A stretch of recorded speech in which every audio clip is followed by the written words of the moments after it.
రాజశేఖర రెడ్డి గారి విగ్రహాల చుట్టూ జెండాలు పెడతారు, తెలుగుదేశం పార్టీ తోరణాలు కడతారు. రాజశేఖర రెడ్డి గారి విగ్రహం చుట్టూ ఈ మాదిరి తోరణాలు కట్టడం కరెక్ట్ కాదు. ముఖ్యంగా ఆ రెండు సర్కిల్స్లో మరీ అభ్యంతరకరంగా ఉంది.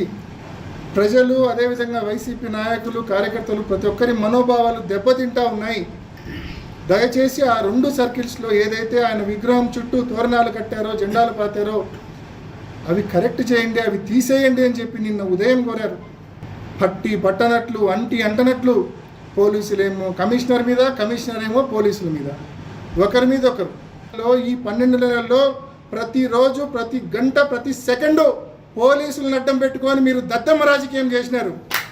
ఒక్క సెకండు పోలీసులను అడ్డం పెట్టుకొని పోలీసులను పక్కన పెట్టి ఒక్క సెకండ్ మీరు పక్కన పెట్టొస్తే మీ పరిస్థితి ఏందో, ఈ నియోజకవర్గంలో మీ శక్తి ఏందో మీకు తెలుసు.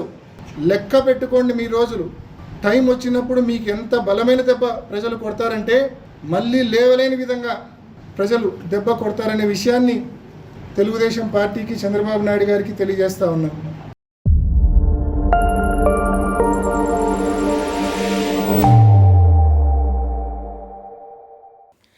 నమస్తే, వెల్కమ్ టు థింక్ ఆంధ్ర. నేను మీ ప్రియాంకారం. అవినాష్ రెడ్డి ప్రెస్ మీట్ పెట్టారు. ఆయన ఏమంటున్నారంటే వైఎస్ రాజశేఖర రెడ్డి గారికి అవమానం జరిగింది అని. ఆయన ఎందుకు ఈ మాట అన్నారు అంటే, మహానాడు కడపలో జరుగుతుంది, ఈ విషయం అందరికీ తెలిసిందే.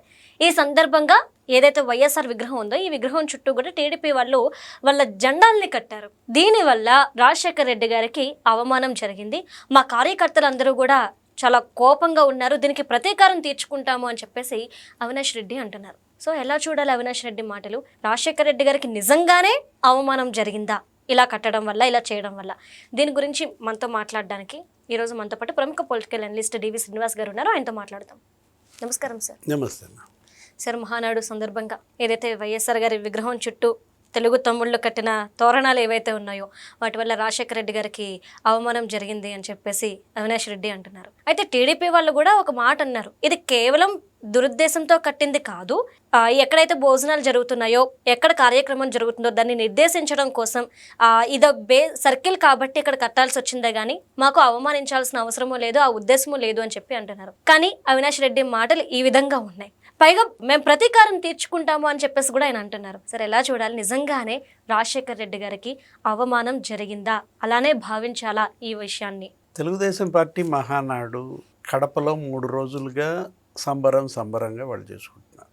వైఎస్ఆర్ కాంగ్రెస్ పార్టీ వాళ్ళు జగన్మోహన్ రెడ్డి, లేకపోతే ఇప్పుడు ఈ అవినాష్ రెడ్డి, లేకపోతే జగన్ మేనమామ రవీంద్రనాథ్ రెడ్డి, అంజాద్ బాషా, వాళ్ళ వ్యాఖ్యలు, వాళ్ళ ప్రెస్ మీట్లు చూస్తే జాలేస్తాం.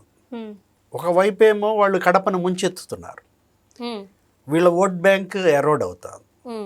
మనం చూసాం, మొన్న ఎన్నికల ఫలితాలే చూసాం. గతంలోనేమో అసలు ఉమ్మడి కడప జిల్లాలో మొత్తం 10 స్థానాలకి తెలుగుదేశం ఒకటే గెలిచేది, అది కూడా పొద్దుటూరు ఒకటే గెలిచేది. అంటే ఎక్కడ 9 ఎక్కడ 1. అదే మొన్న ఎన్నికల్లో ఏం జరిగింది, 7 తెలుగుదేశం గెలిచింది, 3 వైసీపీ గెలిచింది. ఆ 3 పులివెందుల, బద్వేలు, రాజంపేట. అంటే కడపలో ఇవాళ వైఎస్ఆర్ కాంగ్రెస్ పార్టీ ఇవాళ పతనం.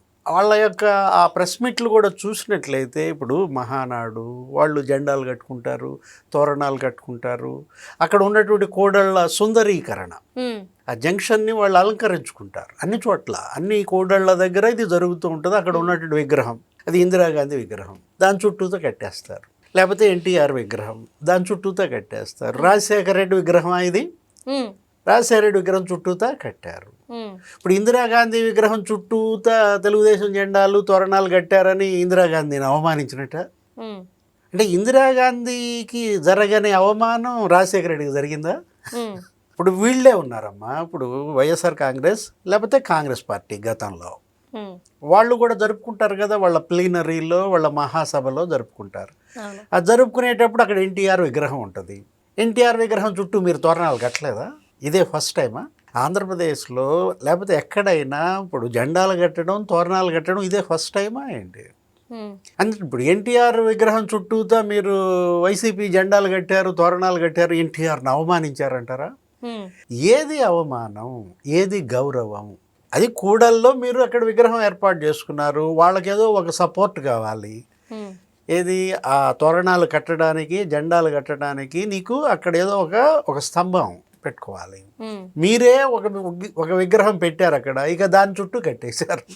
ఇది చిలిపిగా చేసింది కాదు, ఆకతాయిగా చేసింది కాదు, యథాలాపంగా జరిగేవే, అన్ని చోట్ల జరిగాయి. ఒక రాజకీయ పార్టీ పండగ చేసుకుంటోంది, అక్కడేదో ప్రత్యర్థి పార్టీ విగ్రహం ఉంటుంది, దాని చుట్టూతో కడతారు. పరిటాల రవి విగ్రహం ఉంటుందమ్మా, మరి వైసీపీ అక్కడ పండగ చేసుకుంటోంది, పరిటాల రవి విగ్రహం చుట్టూతో కడతారు, పరిటాల రవిని అవమానించినట్టు. వంగవీటి మోహన్ రంగా విగ్రహం ఉంటుంది, రంగా విగ్రహం, మరి దాని చుట్టూతో తెలుగుదేశం జెండాలు కట్టారనుకో, సరే ఇప్పుడంటే వాళ్ళ అబ్బాయి తెలుగుదేశంలో ఉన్నాడు, అసలు మరి తెలుగుదేశం వాళ్ళే రంగాన్ని చంపించారని అంటారు కదా, అంత మాత్రం రంగాకి అవమానం జరిగినట్ట? ఇది ఎలా ఉందంటే అబ్సర్డ్. ఇది ఒక రకంగా చెప్పాలంటే ఫ్రస్ట్రేషన్. ఒక వైపేమో అది సముద్రం లాగా ముంచెత్తుతోంది. తెలుగుదేశం, జనసేన, బీజేపీ వాళ్ళ పొత్తు, వాళ్ళ ఐక్యత, వీళ్ళల్లో కలవరం. ఇప్పుడు ఉన్నటువంటి ఓట్ బ్యాంక్ కూడా రేపు ఉంటుందన్న నమ్మకం లేదు. మొన్న జరిగిన ఎమ్మెల్సీ స్థానాల్లో వీళ్ళు కంటెస్టే చేయలేదు. రేపు జరగబోయే లోకల్ బాడీ ఎలక్షన్స్లో కూడా వీళ్ళు పోటీ చేస్తారన్న నమ్మకం లేదు. అంటే ఒక వైపేమో నాయకులు వలసలు, మరోవైపేమో క్యాడర్ అసలు జెండా కింద పడేస్తున్నాడు. వీళ్ళంతా కేసులు, అరెస్టులు, జైళ్ళు, ఫ్రస్ట్రేషన్ పీక్ వెళ్ళిపోతుందా? అవినాష్ రెడ్డి మాట్లాడుతూ ఏమంటాడు, ఇప్పుడు మీరు పెట్టుకోవచ్చు కదా, ఏదో బోర్డులు పెట్టుకోవచ్చు కదా, ఇది దారి అని చెప్పి బోర్డులు పెట్టుకోకుండా ఈ రకంగా చేస్తాడు. రాజశేఖర్ రెడ్డి భార్యను అవమానించినప్పుడు అవినాష్ రెడ్డి ఎక్కడున్నాడు? రాజశేఖర్ రెడ్డి భార్య విజయమ్మ మీద జగన్మోహన్ రెడ్డి కేసు వేసినప్పుడు మరి అవినాష్ రెడ్డికి అది రాజశేఖర్ రెడ్డికి అవమానంగా అనిపించలేదా? అంతకన్నా అవమానం ఏంటమ్మా?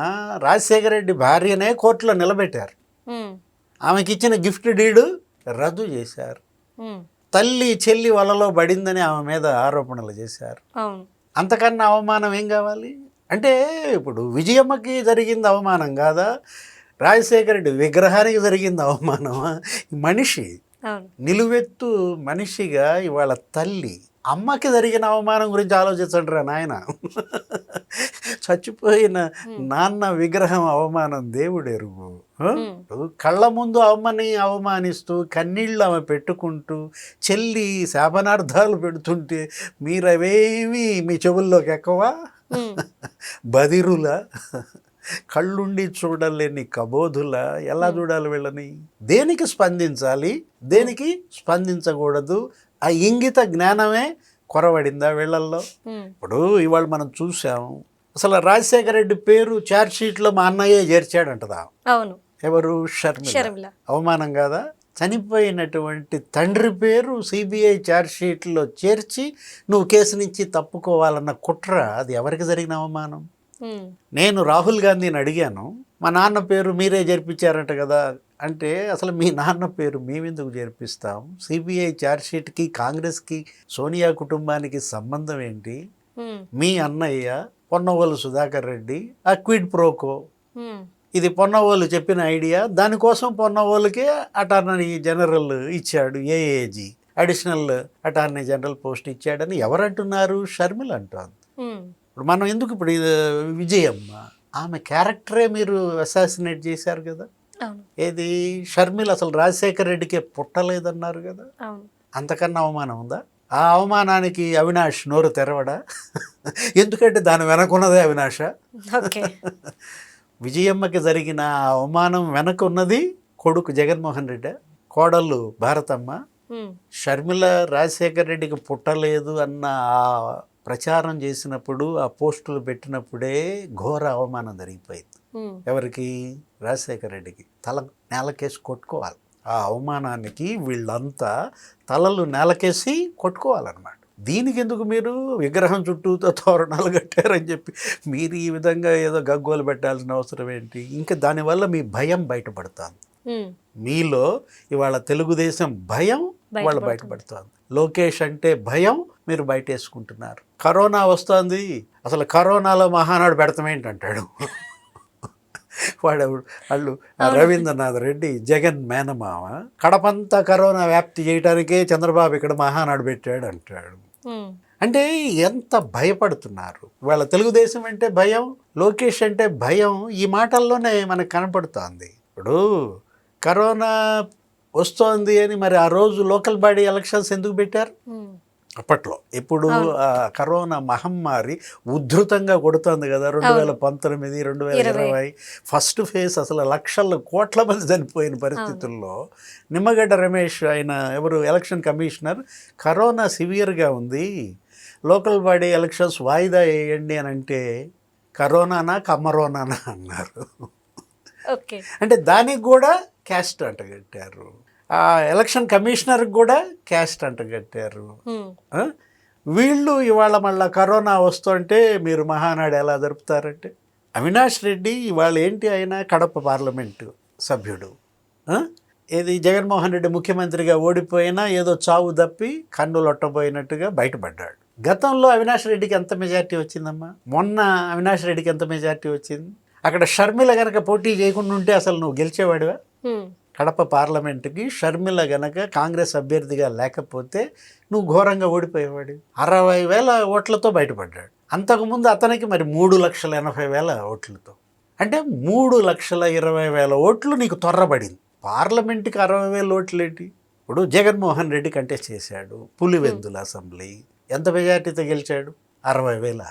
అదే జగన్మోహన్ రెడ్డి గతంలో 1,00,000 ఓట్లతో 90,000 ఓట్లతో గెలిచిన జగన్ ఇవాళ 60. అంటే జగన్ ఓట్లలో మొన్న ఎలక్షన్లోనే 30,000 బొక్కబడింది. అవినాష్ రెడ్డి మొన్న ఎలక్షన్లోనే 3,20,000 తొర్రబడింది. ఇక రాబోయే ఎన్నికల్లో అంటే ఏంటి, ఇంకా మీరు అక్కడ గెలిచే అవకాశం లేదు. ఇప్పుడు మీ సీట్లలో కూడా ఇవాళ చాప కింద నీరులాగా తెలుగుదేశం చొచ్చుకొచ్చేసింది. ఇప్పుడు వాళ్ళు ఒకటే మహానాడులో తీసుకున్నది. రేపటి రాబోయే ఎన్నికల్లో 10 out of 10, 10 స్థానాలకి 10 గెలవాలని వాళ్ళు అసలు ఒక లక్ష్యం పెట్టుకుని వాళ్ళు వెళ్తుంటే వై నాట్ 175 అన్నారు. ఇప్పుడు ఈ పరిస్థితికి వచ్చారంటే ఇవాళ ఏంటి, ఏ విధంగా బొమ్మ తిరగబడింది, వీళ్ళ పతనం ఇవాళ ప్రజల కళ్ళ ముందు. అంటే సార్ అవినాష్ రెడ్డి మాట్లాడుతూ మరో మాట అన్నారు, అంటే మేము ప్రతీకారం తీర్చుకుంటాము అని చెబుతూనే మా హయాంలో ఎన్టీఆర్ గారికి ఎక్కడా కూడా మేము అవమానపరచలేదు, ఆయన్ని మేము గౌరవించాము, ఆయనకి రెస్పెక్ట్ ఇచ్చాము, అందుకోసమే ఒక జిల్లాకి ఎన్టీఆర్ గారి పేరు పెట్టుకున్నాము, కానీ మీరు మా రాజశేఖర రెడ్డి అవమానించారు అని చెప్పేసి ఒక మాట అన్నారు. సార్ అంటే అసలు ఎలా చూడాలి? అంటే వైసీపీ ప్లీనరీ జరిపారు ఎప్పుడో ఈ 10 ఏళ్లలో 1-2 సార్లు జరిపారు. వైఎస్ఆర్ కాంగ్రెస్ పార్టీ ప్లేనరీ జరుపుతూ మరి రామారావు విగ్రహంకి మీ పార్టీ తోరణాలు కట్టలేదా? ఉన్నాయి కదా మీడియాలో. ఎన్టీఆర్ విగ్రహం చుట్టూతా మీ బులుగు జెండాలు, మీ బులుగు తోరణాలు, చివరికి ఎన్టీఆర్ విగ్రహం చేతిలో కూడా పెట్టారు కదా. ఆ రోజు మీరు ఎన్టీఆర్ విగ్రహం పట్ల మీరు ఎలా అవమానించారు, ఇవాళ మరి రాజశేఖర విగ్రహం చేతిలో తెలుగుదేశం జెండా పెట్టారేమో. ఇప్పుడు వీళ్ళు దాన్ని ఎలా చూడాలి? అది మామూలు అంశం అనమాట. ఇప్పుడు మీరు అన్నారు ఏది, ఆ రోజు మేమేదో ఎన్టీ రామారావుకి చాలా గౌరవం చేశాం, ఆయన జిల్లాకి ఆయన పేరు పెట్టామని అంటున్నారు. ఇప్పుడు మరి చూసాము ఇవాళ కడప జిల్లా, కడప జిల్లాకి వైఎస్ఆర్ కడప జిల్లా అని పేరు పెట్టారు. ఎవరు? కిరణ్ కుమార్ రెడ్డి. రాజశేఖర రెడ్డి చనిపోయిన తర్వాత అప్పట్లో రోసయ్య కిరణ్ టైంలో మీరేం చేశారు? జగన్ సీఎం కాగానే ఆ కడప అనేది తీసి పారేశారు. అంటే కడప అనేది ఆ జిల్లా పేరు తీసేయడం ద్వారా మీరు ఎవరిని అవమానించారు? కడప వాసులను అవమానించలేదా? దేవుడి గడపను అవమానించారు. ఎవరిని అవమానించారు? అసలు కడప అంటే ఆ పేరు ఎందుకు వచ్చింది? అది తిరుపతి వెంకటేశ్వర స్వామికి అది గడప. అంటే మనం తిరుమల తిరుపతి వెళ్ళాలనుకునే వాళ్ళు ఆ మార్గంలో వెళ్తున్నారు కాబట్టి కడప, కడప కాదు దాని పేరు గడప. దేవుడి గడపగా అంత గొప్ప ఆధ్యాత్మిక క్షేత్రము, అన్నమాచార్యులు వీళ్ళందరూ అక్కడే ఉన్న ప్రముఖ కవులు, కళాకారులు, వాగ్గేయకారులు పుట్టిన నేలది. అలాంటి దేవుడి గడపని మీరేం చేశారు? అసలు ఆ కడప అనే పేరే ఎత్తేసావే, అది దేవుడికే అవమానం. ఇప్పుడు మళ్ళీ ఈ ప్రభుత్వం వచ్చింది, ఇప్పుడు చంద్రబాబు సీఎం అయ్యారు, వైఎస్ఆర్ పేరు తీసేశాడా? వాళ్ళు తీసేయచ్చు కదా. ఇది కిరణ్ పెట్టాడు, రోసయ్య పెట్టారు ఈ పేరు అని చెప్పి ఒట్టి కడప జిల్లా అని చేసేసి ఉంటే దాన్ని అప్పుడు మీరు అవమానం అన్నారంటే అర్థం. ఇప్పుడు వాళ్ళు ఏం చేశారు? వైఎస్ఆర్ కడప జిల్లా అని పెట్టారు. అంటే వైఎస్ఆర్ని వాళ్ళు గౌరవించారు. ఇప్పుడు మీరు అంటున్నారు ఎన్టీఆర్ పేరు ఒక జిల్లాకి మేము పెట్టాం, ఆయన గౌరవించామన్నాడు కదా అవినాష్ రెడ్డి. మరి హెల్త్ యూనివర్సిటీకి ఎన్టీఆర్ పేరు ఎందుకు తీసేసాడమ్మా? ఇప్పుడు హెల్త్ యూనివర్సిటీ చరిత్ర నీకు తెలుసు కదా. అప్పట్లో ఏంటి, వైద్య కళాశాలలన్నీ కూడా నీకు రకరకాలుగా పుట్టగొడుగుల్లాగా ఉండేవి. అసలు దేశంలోనే అదొక చరిత్ర. అదొక రికార్డ్ అనమాట.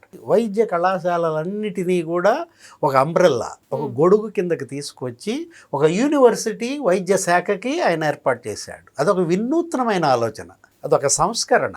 దేశంలో అసలు ఏ రాష్ట్రంలో అలాంటి చరిత్ర చూడలేదు.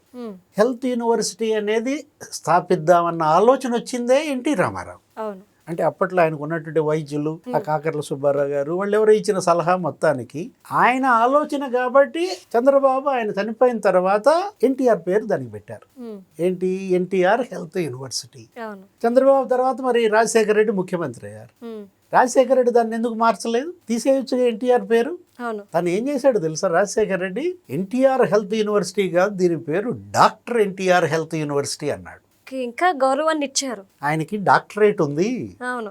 ఎన్టీఆర్ అప్పట్లో ఆంధ్ర యూనివర్సిటీ కళాప్రపూర్ణ డాక్టరేట్ ఇవి ఇచ్చి సత్కరించాయి అంటూ ఆయన పేరు ఏదో విశ్వవిఖ్యాత నట సార్వభౌమ పద్మశ్రీ డాక్టర్ నందమూరి తారక రామారావు అంటారు. ఎవరు? జూనియర్ ఎన్టీఆర్ లేకపోతే బాలకృష్ణ వీళ్ళందరూ అనేటప్పుడు డాక్టర్ కాబట్టి డాక్టర్ అనే పదం దానికి చేర్చాడు. ఎవరు? రాజశేఖర్ రెడ్డి. అంటే మీరేం చేశారు? అసలు డాక్టర్ ఎన్టీఆర్ అనేది ఎత్తేసి ఎన్టీఆర్ ఏమన్నా డాక్టరా? ఆయన వైద్యుడా? హెల్త్ యూనివర్సిటీకి ఆయనకి ఏంటి సంబంధం? మా నాన్న డాక్టరు, రాజశేఖర్ రెడ్డి మరి వైద్యుడు, రూపాయి డాక్టర్ మా నాన్న, doctor Rajasekhar Reddy health university అని పెట్టాడు. అసలు ఎంత దుస్సాహసం! ఆ ఆలోచన రాజశేఖర్ రెడ్డిదా? ఆ యూనివర్సిటీ ఏర్పాటులో రాజశేఖర రెడ్డి పాత్ర ఉందా? అలాంటిది నువ్వు ఎన్టీఆర్ని అవమానించటం కాదు, అది ఘోర అవమానం. అంటే రాజశేఖర్ రెడ్డి కూడా అలాంటి అవమానం చేయటానికి సాహసించని అవమానాన్ని జగన్మోహన్ రెడ్డి చేశాడు. ఏం జరిగింది? సీన్ కట్ చేస్తే రిజల్ట్స్ వచ్చాయి, నువ్వు ఓడిపోయావు. అసలు ప్రభుత్వం ఏం మాట్లాడలేదు, అధికారులు ఎవ్వరూ మాట్లాడలేదు, అసలు ముఖ్యమంత్రికి అసలు పట్టించుకోలేదు. చంద్రబాబు ఆయన ప్రమాణ స్వీకారం, ఆయన మోడీని కలవడం, ఆయన్ని ఇక్కడికి ఆహ్వానించడం, ఆ పనుల్లో ఆయన ఉన్నాడు. జనమే తిరగబడ్డారు. విజయవాడ జనమే తిరగబడి ఏం చేశారు? ఆ డాక్టర్ వైఎస్ఆర్ అనే ఆ శిలాఫలకాలని పలుగులతో కూలగొట్టారు. అంటే ఏంటి? ఎంత ద్వేషం మీ మీద ప్రజల్లో ఉంది! ఆ ఒక్క చర్య, అది రాజశేఖర రెడ్డి మీద ద్వేషం కాదు, అది వైఎస్ఆర్ అనే అక్షరాల మీద ద్వేషం కాదు, జగన్ మీద ద్వేషాన్ని ఆ వైఎస్ఆర్ అనే 3 అక్షరాలు కూలగొట్టడంలో చూపించారు. అది కూలగొట్టగానే ఏం ప్రత్యక్షమైంది? దాని వెనక ఉన్నాయి ఆల్రెడీ. ఏది? డాక్టర్ ఎన్టీఆర్ అని ఉన్నాయి, అవి బయటపడ్డాయి. అంటే రంగు వెలిసిపోయింది. అంటే కోటలు ఎలా కూలిపోతాయి? అప్పట్లో రాజులకి కోటలు ఉంటాయి, అప్పట్లో యుద్ధాలు జరుగుతాయి, అప్పట్లో రాజరికం ఎలా పతనం అవుతుంది, కోటలు ఎలా కూలిపోతాయి. కళ్ళ ముందు జగన్మోహన్ రెడ్డి, అతని పార్టీ మన కళ్ళ ముందు కనపడుతున్నాయి. Okay, right. Thank you so much sir. నమస్తే.